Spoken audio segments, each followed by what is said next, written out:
And so as we begin, I hope you don't mind a barefoot speaker. It's pretty hot up here.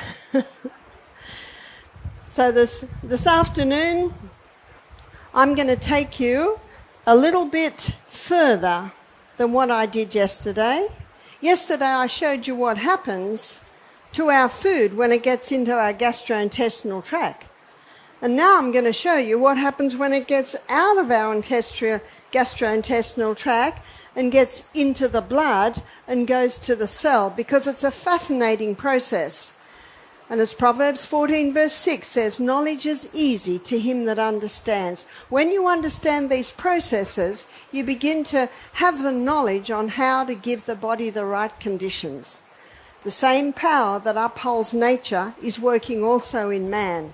The same great laws that guide alike star and atom control human life.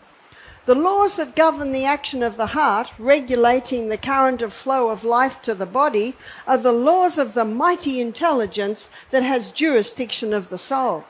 From him all life proceeds. Only in harmony with him can be found its true sphere of action. To all objects of his creation, the requirements are the same. A life exercised in harmony with the Creator's will, a life sustained by receiving life from the Creator. To transgress his law, whether it be physical or mental or moral, is to place oneself out of harmony with the universe, to invite discord, anarchy and ruin. Majestic words. That's a paragraph taken from the book Education, page 100. But notice what that last sentence says: to transgress his law, to break his law, whether it be physical or mental or moral, is to place oneself out of harmony with the universe, to invite discord, anarchy and ruin, because the whole of the planet runs according to law. The universe runs according to law. Adhering to law brings harmony. And the law of the digestive tract is no different. And we saw yesterday the conditions required for proper stomach function, and the decisions we make regarding what goes in the mouth and how it affects all the way down. And so there are certain rules or laws in natural health regarding further inside the body. So as we begin, let us ask the greatest teacher this world has ever known to teach us. Father, thank you so much. Thank you so much for our gastrointestinal tract. Thank you so much for the blood. Thank you so much for the nutrients. Thank you so much for the cell. Give us understanding as we go into detail in these areas, is our prayer in the name of Jesus. Amen. I'd like to begin by going to the Garden of Eden. And I'd like to have a look at the food that God gave Adam and Eve, because I do not think we can improve on that Garden of Eden diet. And for people who are carnivores and people who say to me, but the carnivore diet, all meat, I said, do you love God? Oh, very, very much. And you're looking forward to heaven? Very, very much. Well, I've got some disappointing news. There'll be no meat in heaven, because to eat meat there has to be a death. And there was no death in the Garden of Eden. And God said in Genesis 1:29, he said, behold, I have given you every herb-bearing seed and every tree, in the which of the trees a fruit-bearing seed. To you it shall be for meat. When the Bible talks about animal meat, it talks about flesh. So when it says meat, it's actually referring to the main substance of our food. So let's have a look at the herb-bearing seed. So we're going to have a look at the foods. We're going to have a look at the protein content. We're going to have a look at the carbohydrate content. And we're going to make an assessment on this food and see why God says, to you it shall be for meat. So a seed is a grain. A seed is also a legume. A seed is also a seed. and herb-bearing seed is a nut. So there are so many grains. There's wheat, rye, barley, oats, amaranth, buckwheat, millet, quinoa. And if you go to Africa, there's corn, there's teff. There's so many grains. And these grains are high in protein, but they are also very high in carbohydrate. What is a legume? A legume, often called a bean, is lentils, chickpeas, lima beans, black-eyed beans, cannellini beans. So they're your legumes. They are high in protein and they are medium to low in carbohydrate. And a seed, that's pumpkin seed, sesame seed, sunflower seed, chia seed, flax seed, high in protein and low in carbohydrate. And we have so many nuts. We've got pecan nuts, walnuts, almonds, hazelnuts, Brazil nuts, cashew nuts, high in protein, low in carbohydrate. And we know that the diet also includes, because every herb-bearing seed, there's your vegetables as part of that, and also the fruits, fruit-bearing tree. And that gives us a totally balanced diet. And as I mentioned to you earlier in the week, the 3 essential food groups. What are the 3 essential food groups? Fibre. Yesterday we had a look at our gastrointestinal tract. We saw the importance of fibre. We saw the importance of fibre feeding our microbiome, our microorganisms. We saw the importance of fibre sweeping and massaging our large intestine. Protein. Protein is also an essential nutrient. Let's go to the cell for a moment and do an assessment of the cell. 50% of the membrane around the cell is protein. And when you have a look at how a new cell is made, it's built up by amino acids, which is a breakdown of the protein we eat. Fat is also an essential nutrient. We've also looked at the dangerous myth that we should not be eating fat. We showed that that first was introduced to reduce heart disease, and it hasn't done that at all. We also looked at the fact that the fattiest organ in the body is the brain. And since people have been on this low-fat, fat-free diet, the brain's deteriorating. We see that in the amount of Alzheimer's and dementia cases that are around. No, fat is an essential nutrient. You see, 50% of the membrane around every cell in the body is fat. You can't function without fat. You can't live without fat. It's an essential nutrient. I'd like to now do an assessment of what many people are eating today. And I see this almost wherever I go. It's a high carbohydrate diet. So carbohydrate, let's do a carbohydrate assessment. So many people reach for a very quick breakfast. It's called cereal or bread. And it amazes me how we've come to a time on planet Earth where we seem to have plucked the carbohydrate part out of every traditional diet and put it all together, because carbohydrates aren't bad. They've always been a part of traditional diet, but we seem to have lumped them all together. Mid-morning, because cereal and bread won't take you far, people are reaching for cakes, cookies, biscuits, donuts, croissants, etc., pretzels. Every plane I'm on, I'm offered the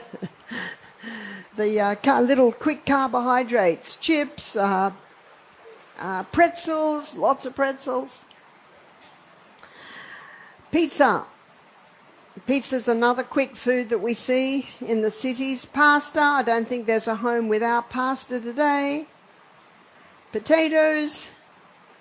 I'm a 5th generation Australian Scottish descent. Potato was part of every main meal. I'm married to an Irishman now. Potato has to be part of every main meal.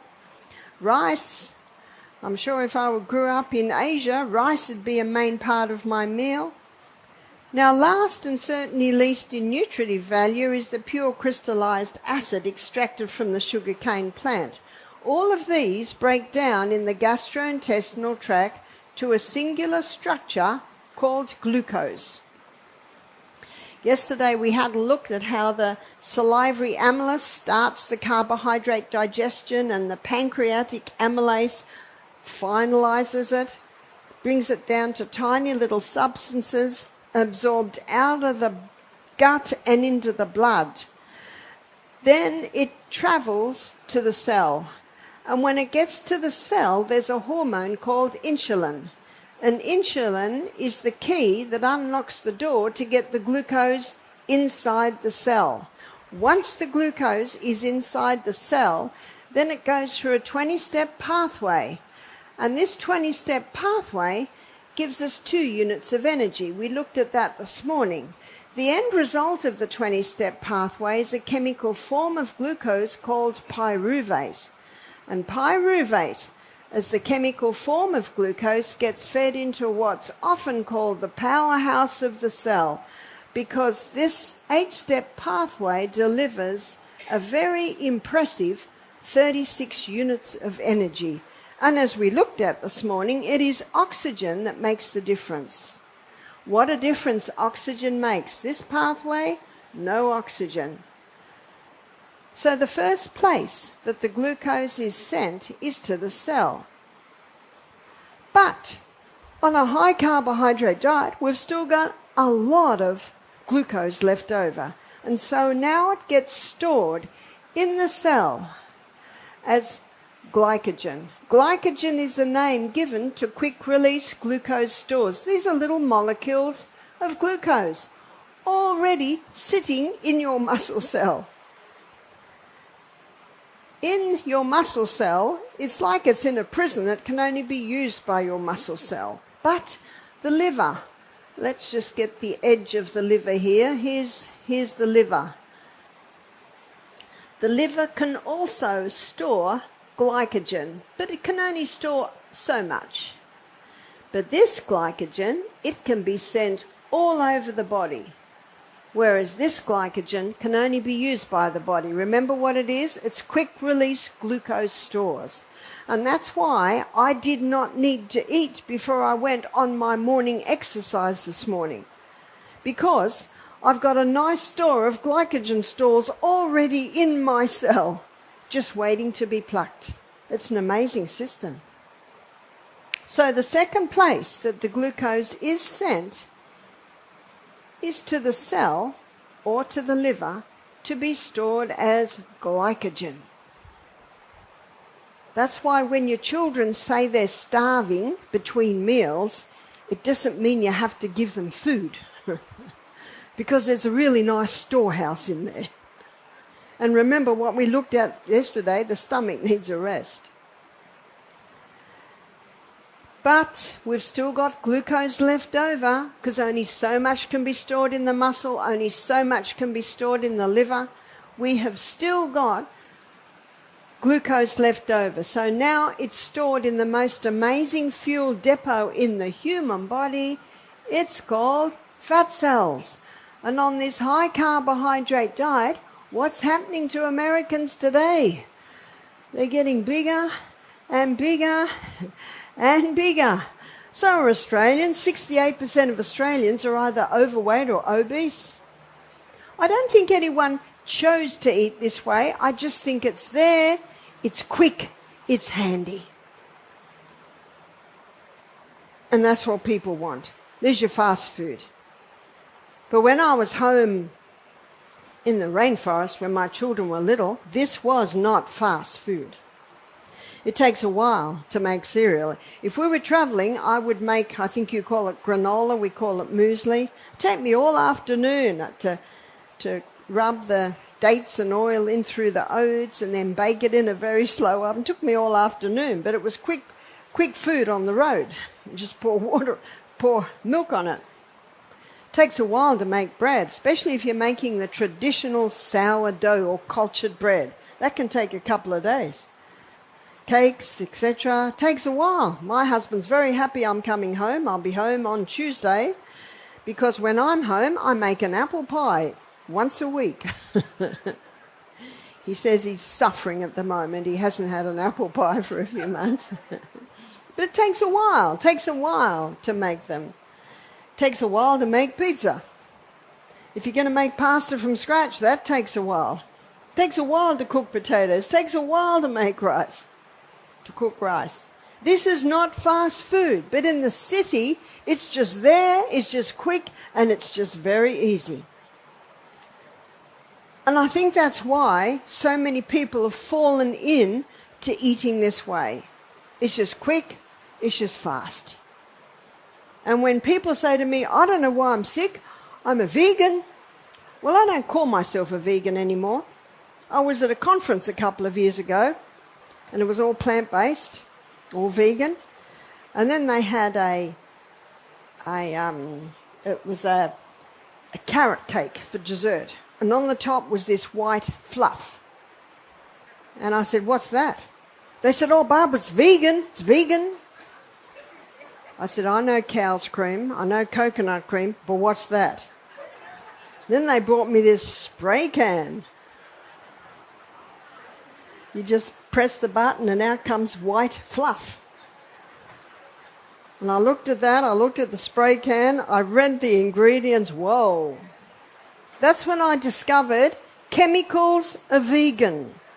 Cheap seed oils are vegan. Refined sugar's vegan, and that's just about what that fluff was made up of. I said, I'll just have the carrot cake, thank you. And since that experience, I do not call myself vegan anymore. I call myself plants. And it's like one house. They said, we've got lots of food for you, Barbara. I opened the fridge. Plastic pretend meat, plastic pretend cheese. I said, look, I love cooking. Can I cook? I said, show me, where are your lentils? Where are you? When I left, that was all still in the fridge. And every day I cooked the most beautiful food. And every day the father's saying to his wife, did you get the recipe? Did you get the recipe for this one? The good news is in the back of Self-Heal by Design, I've put a lot of my favourite legume recipes. I love cooking. And someone said, Barbara, you're such a good cook. And I said, yeah, that's because I like food. And God gave us taste buds for a reason. And how often does the food taste great, but it's killing you? Or it's really good for you, but it is so boring. And one of the reasons I think plant foods become so boring is because we've been told fat and salt are no good. Is that right? A man came up to me in the break. He said, we've been spun many lies. I said, that's why yesterday I had to give you the story of the war in heaven. Of that there's a deceiver there that's deceived the whole world. I love cooking, but I'm not in the kitchen much, and I'm not interested in being in the kitchen all day long. In fact, if I'm going to serve lunch at 1:30, 1:30, I'll come in at 12, and I'll start the oven and put the potatoes and the sweet potatoes on, and I've got lentils cooking there, and then I'll go out and maybe I'll spend another 3/4 of an hour in the garden. And then I'll come back in the last half hour. I'll cook a quick sauce, onion, garlic, ginger, maybe some tomatoes, fresh herbs, rinse the lentils, throw them in, put some Celtic or Baja salt in, put a nice lot of olive oil, blump, blump, blump, blump, got that? And it makes the food fantastic. And then I'll put the salad together. My husband comes in at 1:30 and there's baked potatoes, baked sweet potatoes, a beautiful big rich lentil thing and a big salad and a lovely dressing. Doesn't take long. It doesn't take long at all. It's just pre-thought. It's just looking ahead. Do you know, at breakfast we should be thinking about lunch. And when we go to bed at night, before we go to bed, we think, okay, what am I going to have tomorrow? Do I need to soak some beans? Do I need to... Doesn't take long. Doesn't take long at all. When you go home, soak a whole lot of beans. overnight. In the morning, rinse them, and then rinse them very well and just freeze them in little cup packets. Or if you're going to be home all day, bring them to the boil, rinse them again, bring them to the boil, cook them till they're soft, and then put them in little packets. There's so much that you can do for shortcuts because we are a busy society. There's no doubt about it. We have a busy life today. But what's also very important is looking after this body. Because if we look after the body, it's going to look after us. Now, what I'm about to show you may surprise you, and it may not surprise you. I've shown you the 3 essential food groups. What's the non-essential? What does non-essential mean? It means you can actually live without it, but I don't suggest you do. It's the carbohydrates. Carbohydrates are not bad. Now, I hope no one missed that, because some people have quoted me as saying, Barbara says carbohydrates are bad. Did I say that? No, I didn't. Carbohydrates are not bad. My husband would never forgive me if the potatoes stopped. They'd throw me out of Asia if the rice stopped. No, they're not bad. It's just when they're overdone and refined, that's the problem. Cereal and toast for breakfast, sandwiches for lunch, pasta for tea. What's that? It's 100% carbohydrate. And on this high carbohydrate diet, often the people are missing out on the 3 essentials and overdoing the non-essential. An easy way to do it is to increase the legume, nut, seed part of the meal and decrease the grain part of the meal. That's an easy way to do it.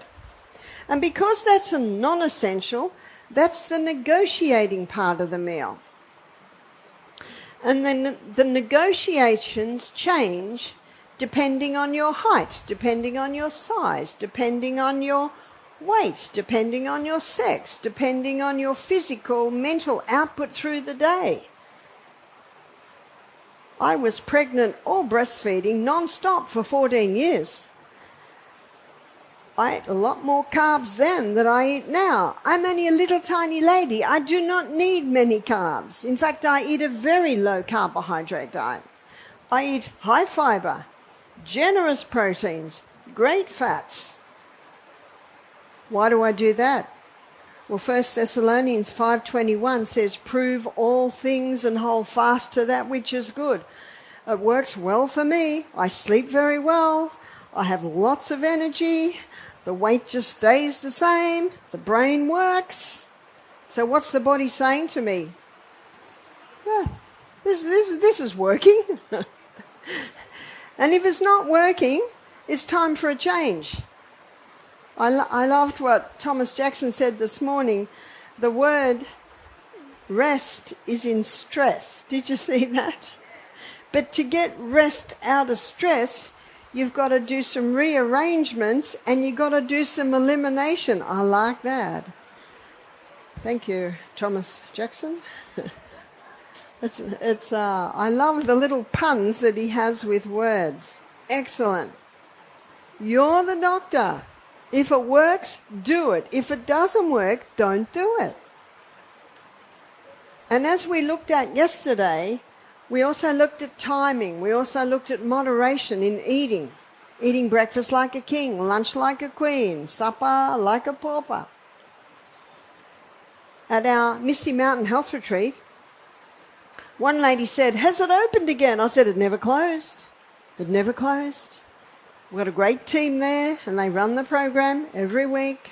In fact, we're averaging 20 people every week, 3 weeks a month. It's running very, very nicely.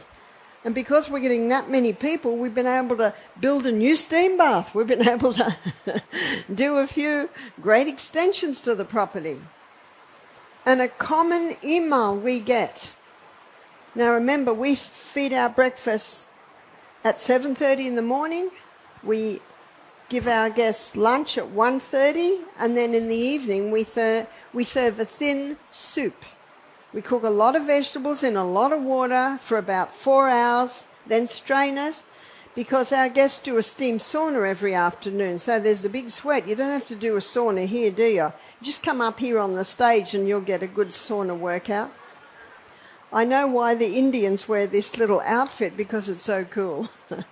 I was in India a month ago and was gifted this little outfit, and it's just perfect for the very hot weather.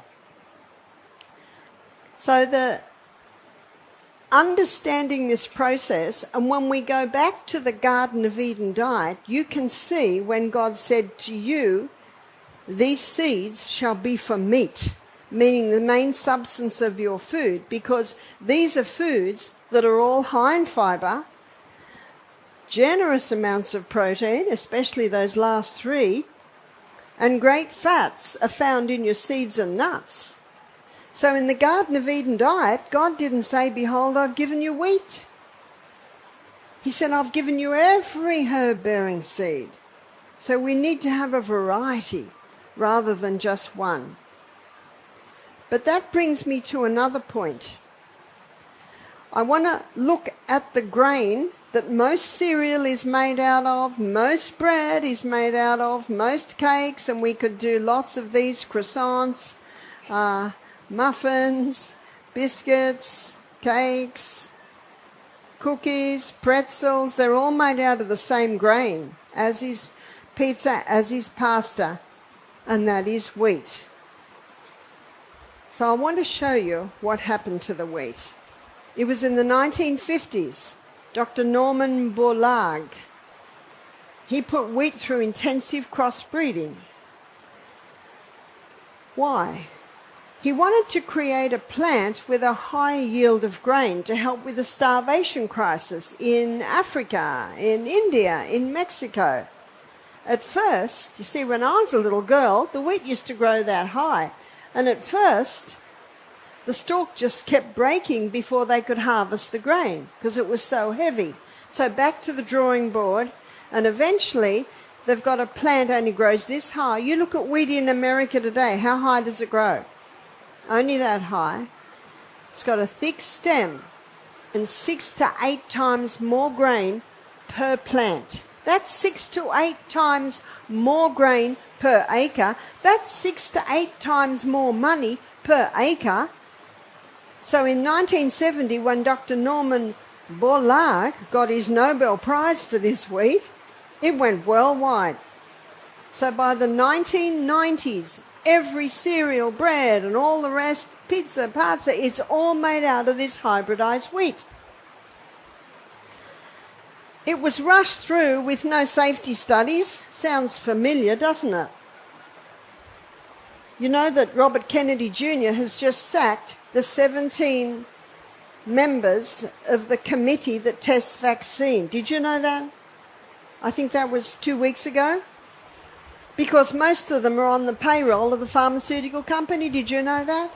And did you know that those vaccines are not put through vigorous testing like most drugs go through? Notice that I said most drugs go through. And this is one of the reasons why 50% of our children are sick. Did you know that? That is alarming. Absolutely alarming. So it's got a lot to do with that. So we're very thankful for what Robert Kennedy Jr. has done, is doing, and aims to do. Now back to the food that we are eating. With the food that we are eating that is predominantly made out of wheat, the fact that it was rushed through with no safety studies, they didn't think they had to do any safety studies on wheat, but only now are we starting to see the problem. There's a book called Grain Brain by Dr. David Perlmutter. There's another book called Gut and Psychology. There's another book called Stop Alzheimer's Now, Stop Autism Now by Dr. Bruce Fife. All of these books show the link between wheat and mental illness. But that's another subject. And we'll look at that a bit tomorrow, but you'll see a bit now in what I'm about to show you. There's a book called Wheat Belly by Dr. William Davis, and it's an excellent book that just It just traces the story of what happened to the wheat. So what happened to the wheat? Two main things. One is the protein or the gluten structure changed. And that is why we see so much gluten sensitivity, gluten intolerance, and also celiac. In fact, it was never seen before wheat was hybridized. I've got a friend who's a doctor. She's just retired. She's allowed to retire. She was 78. She's in her early 80s now. She said, 40 years ago, you never heard of gluten intolerance. 20 years ago, you were starting to hear of it. Today, if you want to look at a true epidemic, not a pretend pandemic, if you want to look at a true pandemic, it would have to be gluten intolerance. And there are many people that don't even know they've got it. It's just that their skin rash has been diagnosed as eczema or psoriasis, but it actually is a gluten intolerance. Or they've been diagnosed with celiac, been diagnosed with irritable bowel syndrome, Crohn's disease, colitis, but it's actually a gluten intolerance. Even as Dr. David Perlmutter in his book Grain Brain shows the link between schizophrenia and a gluten intolerance. Wow, this thing's big, but that's not what I'm going to talk to you about today. I'm going to talk to you about the other change that was made in the hybridization of the wheat, and that is the starch structure. So the starch is like the sugars. So in the starch structure, there was a starch created in the hybridization of the wheat called amylopectin A. And amylopectin A gets the blood sugar level up very high, very fast. So let's say this is average. Amylopectin A gets the blood sugar level up very high, very fast, then you've always got a corresponding dump. That's the A, amylopectin A. Let me give you something to compare it to. Amylopectin B is found in bananas and potatoes. And if you're familiar with the glycemic index of food, the glycemic index of food is a reading on how quickly the glucose in that food is released into the blood. And amylopectin B, it has foods fairly high in the glycemic index like bananas and potatoes. If you're familiar with bananas and potatoes, they get the blood glucose level up fairly high very fast. If you're not a diabetic, doesn't matter, but if you're a diabetic, that can make a big difference. So amylopectin B, found in bananas and potatoes, gets it up relatively high, relatively fast, then you get a relatively low. Amylopectin C is found in chickpeas, lima beans, black-eyed beans, cannellini beans, all your legumes. That gives a lovely steady rise, lovely steady maintenance, lovely steady drop. Every cell in the body requires, desires, functions best on a steady, sure delivery of fuel. One man said to me, health retreat I was running about 10 years ago, he was in his 60s, he said, I came to a health retreat when I was in my 40s. I was told I had pre-diabetes and to start eating legumes every day. He said, I did. He said, I never developed diabetes because those legumes, those beans, they give a lovely, steady, sure delivery of fuel. Just a note on legumes, they need to be very well rinsed, very well rinsed. When I married Michael 28 years ago, he said, I can handle red lentils, I can handle lima beans, I can handle kidney beans, I can't handle chickpeas, and I can't handle lentils. And I said, really? Okay, well, let's do something about that. So when I cooked lentils, I gave him a teaspoon. That's all. A teaspoon. And he didn't bloat, he didn't react. Next week, 2 teaspoons. The next week, 3 teaspoons. The next week, 4 teaspoons. He can now eat lentils. And I did the same thing with chickpeas. I started little. What did I do? I actually woke up and revived the microorganisms in his gut that are responsible for processing the lentils and the chickpeas. So if there are foods in the legume department you have trouble with, start small. Start small, but they must be well rinsed. When I bring mine first to the boil, you know all the white fluff on the top? Guess what that is? Wind. Wash it away. Wash it away. Halfway through cooking, I rinse it again. And when it's almost finished cooking, I give it a light rinse, and then I put those into my sauce, whether it be a dal, whether it be a curry, whether it be a cashew milk with garlic and marjoram and broccoli, or whether it be a rich tomato sauce. There's so many things you can do with legumes. And I know when I first came to Tennessee, this is 2016, 15, and they served legumes, it was very boring. Boiled beans. That's it. Boiled beans. And I don't think they'd rinse them because that night I had a bloated stomach. There's a way to prepare them so that digestion works very well. It's all about reviving those microorganisms in our gut that are responsible for those foods. And if you are like me, I didn't even know what a lentil was till I was about 23.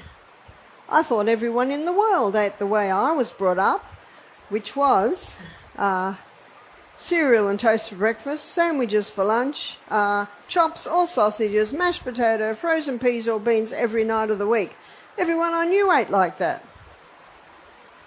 But when I was 17, I had a boyfriend who had a friend who was a vegetarian. I'd never heard of a vegetarian. And then I went to a vegetarian restaurant. And in that vegetarian restaurant, I tasted food that I had never heard of. Hunza pie, cauliflower or gratin. My whole world opened up. I was brought up on a fairly boring diet. Food should be good. It should be such that it's going to feed our cells.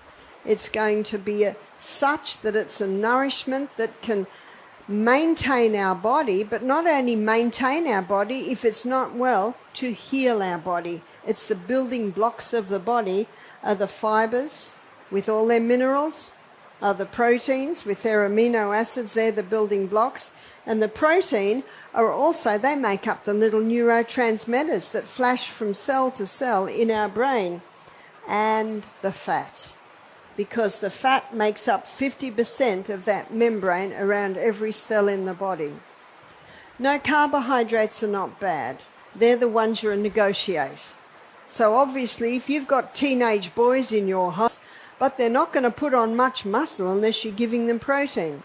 My son James inherited my body type, little. No boy wants to be little. And he started working out. He started working out big time and supplementing with protein. Well, he's big now. He's very muscly now. And he's just got a new little baby. And he holds that little baby and his arm is bigger than the baby. He changed his body type. Notice the two things he did. He worked out. He worked out big time and he supplemented with protein. Every bodybuilder knows they've got to supplement with protein. Now this rings very similar to a diet called the ketogenic diet. You heard the ketogenic diet? The ketogenic diet has been used for over 100 years to help control epilepsy. Did you know that? Used to help control epilepsy. And this diet is a very low carbohydrate diet. Great fiber because you've got to sweep this gut. Generous amounts of protein and also great fats.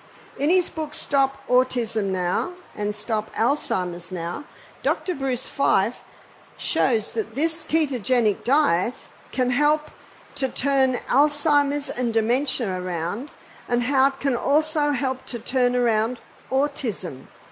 First 3 chapters of his book, Stop Autism Now, is looking at the causes. The first 3 chapters of his book are about the childhood vaccinations. Because in every case, 99% of the time, he came back to these childhood vaccinations because they contain a lot of things. You go to the pharmacist and get a printout of what's in them. You will not want that in your baby. But formaldehyde and aluminium, both neurotoxins, both in those childhood vaccines. There is a claim that in 1998 they banned mercury, which is thimerosal, it's called. They banned mercury in childhood vaccinations, but there are also some claims that it's still in there. It's certainly still in the flu vaccine. So these are poisons that should never enter the human body. If the human body's been designed to heal itself, we don't need to give those childhood shots. But didn't they stop the childhood illnesses? No, they didn't. What stopped the childhood illnesses was Florence Nightingale introducing hygiene, sanitation and nutrition in the British hospitals. Because did you know that in the 1850s, all the sewage from London, the main river in London, and all the people living in London drank the water out of the Thames? That's only in the 1850s. 150 years ago. Phew. And then they put a big sewage system under London. Notice we don't have infectious diseases anymore. It's not because of those childhood shots. It's because of the increase in hygiene, sanitation and nutrition. That's why we need to know our history. And in the little book, Ministry of Healing, there's a chapter called Hygiene Amongst the Israelites. And that's how Florence Nightingale knew this. She read her Bible. And she read the strict cleanliness rules that Moses gave, or God gave to Moses to give to the children of Israel. You've got to keep it clean. You've got to wash your body every day. You've got to wash your clothes every day. That's why I changed my clothes a few times, because when I come off this stage, I'm almost dripping wet from perspiration. And you know, perspiration has got a lot of waste in it. I said to Narlon, I think you better have next year's camp up under those trees. Have you walked up there? So cool under the trees. Now we know why all the cows and the sheep, on a day like this, they're under the trees. We have found many people have conquered diabetes by going on a high fibre, generous protein, and healthy fat diet. They don't stop the carbohydrates, but it's not the main part of their meal. So this high sugar diet, which is, as you can see, a lot of people don't realise this high carbohydrate diet, when it is predominantly made with wheat, even when it's not refined, you're still putting the sugars in. Because that hybridized wheat has this starch structure that gets the blood sugar level up very high, very fast. And you will have noticed when I talked about Crohn's disease, colitis, I suggested stopping the wheat. And the reason for that is not so much the starch structure, but it's the protein or the gluten structure, which is the other structure that was changed in the hybridization of the wheat. The hybridization of the wheat created a very complex protein or gluten structure. And there's a verse in the Bible, it's John chapter 16:33. It says that the thief cometh not to kill and destroy, but Jesus said, I am come that they might have life, and that they might have life more abundantly. Do you know, the Bible talks about who this thief is. I mentioned the thief as also the great deceiver, but the Bible gives another illustration, and that's found in 1 Peter 5, starting at verse 6, it says, "Humble yourself, therefore, under the mighty hand of God, and he will exalt you in due season." Verse 7 says, "Cast all your care upon him, for he cares for you." But verse 8 says, "Be sober, be vigilant, knowing that your adversary, as a roaring lion, walketh about, seeing whom he can devour." And then the Bible says, "Whom resist, steadfast in the faith, knowing that the same afflictions are accomplished in your brethren that are in the world." And when you have a look at the deception that's come through in the food that we're eating, it's not only this high carbohydrate diet that is everywhere, it's also what has happened to the wheat. A few years ago, in 2016, I was in Bermuda and I was describing what happening to the wheat. And afterwards, a doctor approached me. He said, "You're wrong on the wheat." He said, "Jesus said he was the bread of life." I said, "He is the bread of life." But the bread he's referring to is not the bread we have today. You see, traditional bread in the Bible was always the sourdough or the cultured bread. And you know, Jesus gave a couple of illustrations on this. He says, "Know you not that a little leaven leaveneth the whole lump?" That's the sourdough. And he also gave the illustration he gave lots of illustrations. He said the kingdom of heaven is like a woman that took some leaven and put it in a meal, and it leavened the whole lump. And let's go to the Old Testament. So Moses is in the desert for 40 years with millions of Israelites and a few hanger-oners. And once a year they celebrated the Passover. And they celebrated the night that the angel passed over the doors that had the blood on the doorpost. They celebrated the Passover. How did they celebrate it? They had to put all leaven out of their homes for 1 week. What was the leaven? Do you ever wonder what the leaven was? It could only have been one thing, and that's the sourdough starter. And I can imagine those ladies with their little maybe clay pots of their sourdough starter, maybe putting it under a bush for a week, and then coming back after a week, putting a little bit of flour, spinning it around and waiting for it to rise, and then they would put some of that in their bread, and then the bread would rise, because a little leaveneth the whole lump. And that sourdough starter was a combination of Lactobacillus acidophilus and wild yeast. It's the yeast that causes the rise, and the Lactobacillus acidophilus consumes the waste from the wild yeast. It's actually a perfect combination.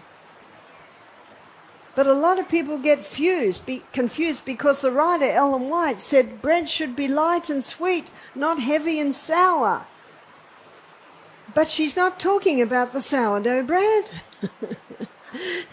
Because yeast bread's only been around since the Industrial Revolution. See, bakers didn't want to spend all night waiting for the bread to rise, so they extracted the yeast out of the sourdough culture. And now they have a bread that rises in half an hour. If you do eat that yeast bread, you must not eat it till the next day because of the yeast.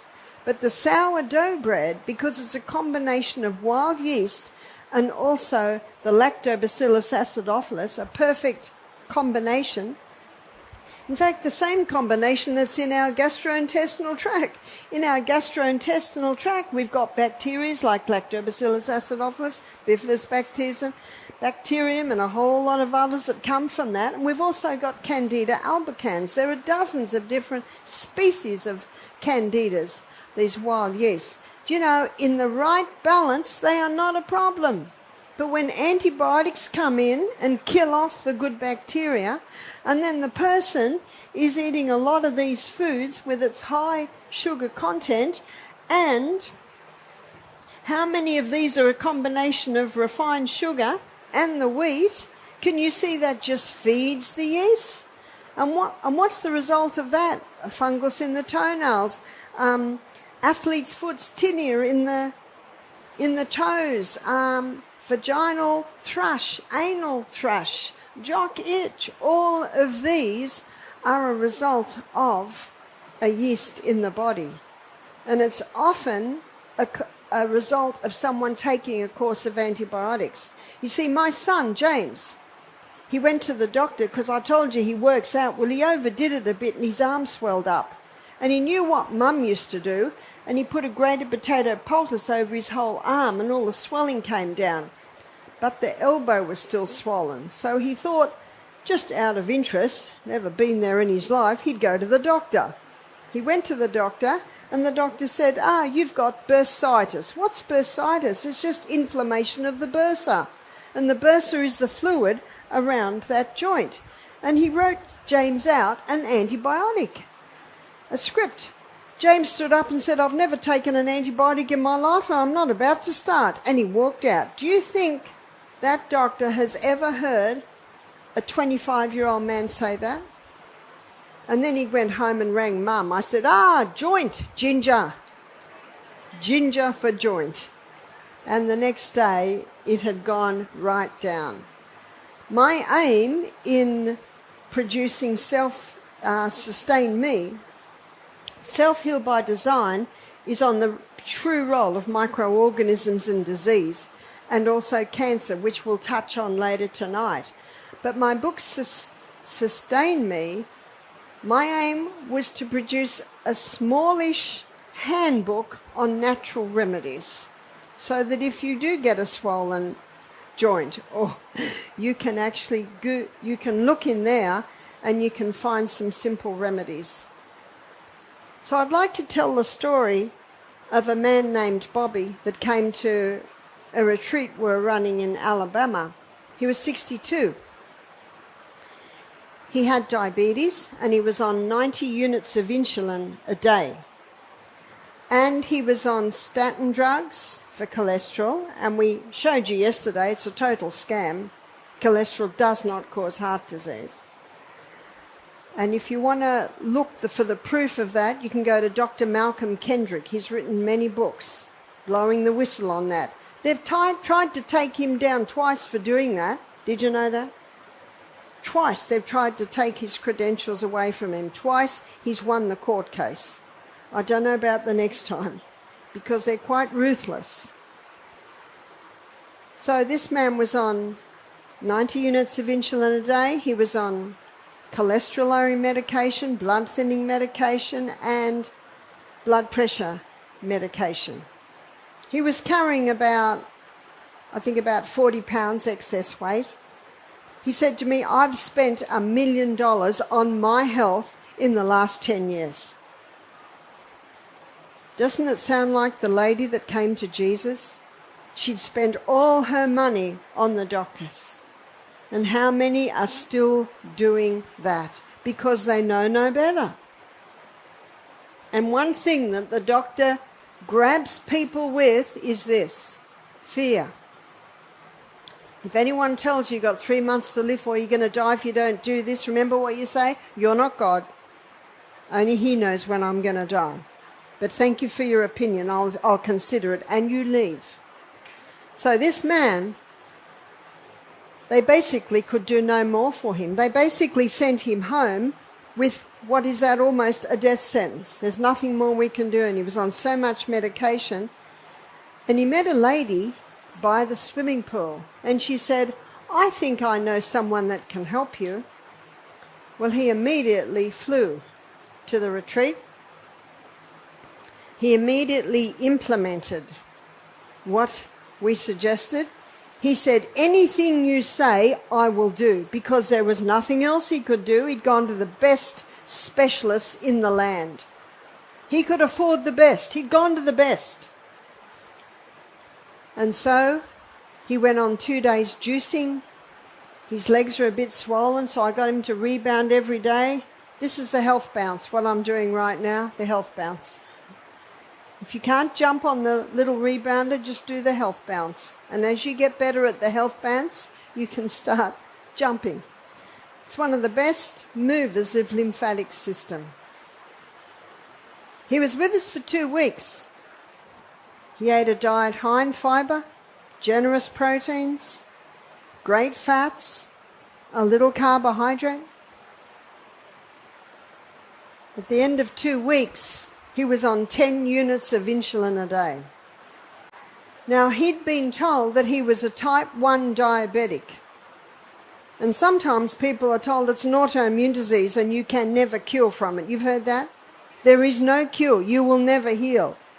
So if you've ever been told that, reject that immediately, because our body is very obedient to our mind, as we'll see tomorrow. He emailed me. He emailed me 3 months later. He said, I am off all my medication. All medication. Type 1 diabetic he'd been diagnosed as. I said, tell me about your exercise program. Because one of the beauties of the exercise program is that it develops more receptor sites for insulin. Because when you're moving and you're moving fast, that cell needs more fuel. So it develops more insulin receptor sites. That's more glucose going in. He said, I cycle 6 miles a day. I swim 30 laps of the pool. I do 3 times 5 minutes on the rebounder. What are you prepared to put into this? Choose your hard. Life was very hard for him, injecting himself with 90 units of insulin a day, taking all that medication, no quality of life, and yes, it had even affected his sex life. And his wife was only 42. He'd stopped going to work. They didn't want him at work because he used to get so angry all the time. Because when the blood glucose levels are up, everything's fine. When the blood glucose levels are down, everyone gets screamed at. He said, I do exactly what you taught me. What an incredible result. And how simple. There's no wonder cure. It's the human body. If there is a wonder cure, it's called the human body. The human body's been designed to heal itself, and it will if you give it the right condition. When he first went home, his wife said, this is your baby. I like my champagne and croissants. Thank you very much. Well, after 3 months, she's having a look at her husband. He's lost 40 pounds. He's looking good. He's no longer angry because his blood glucose levels are stable. It is fibre, protein and fat that gives a steady, sure release of glucose. Fibre, because it slowly releases the glucose. Protein, because remember, that's where it's broken down. We looked at that yesterday, in our stomach. Fat, because it coats the food and takes a little bit longer. So you can easily go 5-6 hours between meals. He said, my wife's becoming interested. Do you know, this is the best way to convince your family, is your life.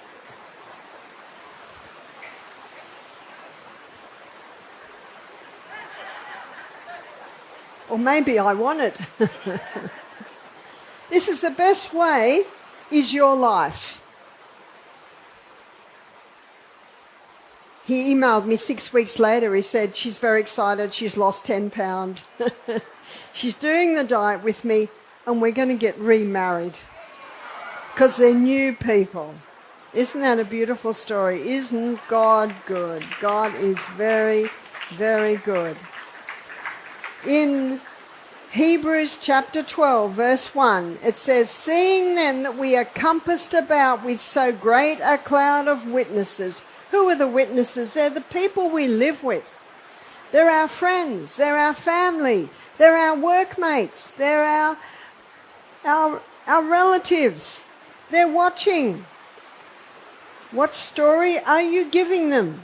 And you've probably heard the saying, preach the word and sometimes use words. It is your life.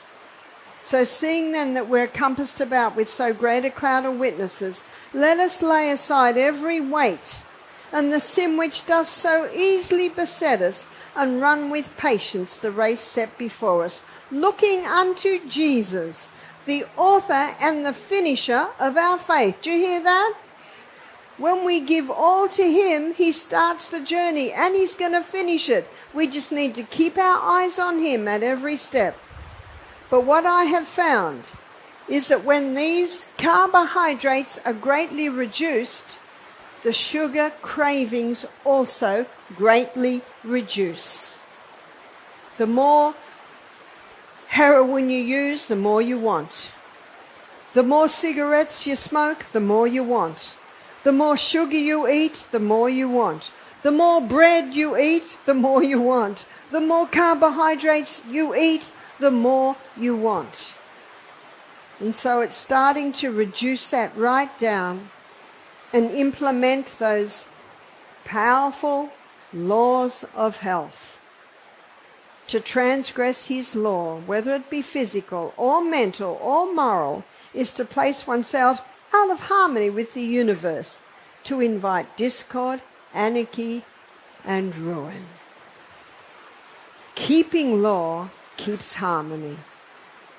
Once you start implementing this, you will experience the results, you will experience the rewards, and when you start experiencing that, it actually starts to become easier. You choose your hard. Let us end with a word of prayer. Father, thank you so much for what you've shown us. Thank you so much again for this incredible body that has everything we need. Thank you, Father, that you have promised to teach us and to guide us on our journey. We thank you in the name of Jesus. Amen.